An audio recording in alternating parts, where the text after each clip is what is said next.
the younger boys, the boys that were in Form 1. It transitioned into sodomy.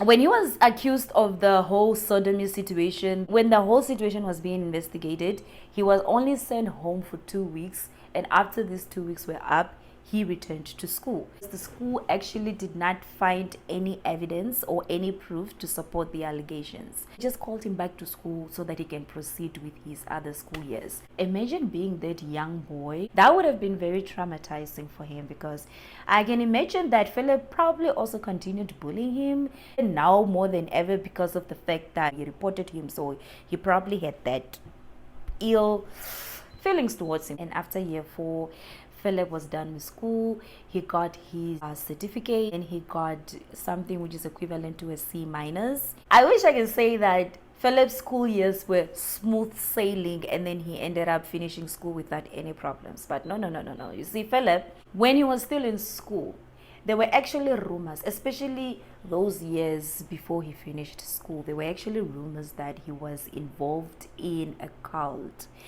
that he was involved in, where it had something to do with devil worshipping. Now we are getting into serial killer territory. He was initiated in this cult in Form 2 by a teacher. She was teaching them religion. That was her specialty. She taught him religion as well as Kiswahili or Iswahili. He said that this teacher was so obsessed with him. At first, it was just, a friendly together. He will come to her place.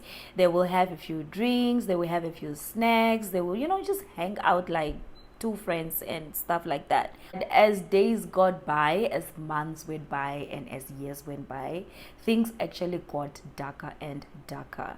He will come over to her house. She will feed him food as well as drinks. He believed that after eating her food, he started to go crazy. He started to hear voices. He also said that there was actually a time whereby she took a razor and then she made cuts on his chest. She rubbed some black paste thing on the wound. After that happened, he just went completely insane. His voices that he was hearing, they would tell him to go somewhere, and then he will go there to do things, and like he was just out of it. He was not in control of his actions. Form 4 came and went by. He got the certificate. It was a C minus. At the end of the day, he was like, yeah, I'm not gonna do this anymore. I'm not gonna go back to school. That's it. He was done with school. He just went to look for a job. He actually found a job in a village near his parents' village. He stayed there for that year, but then he had to move back to Nyeri.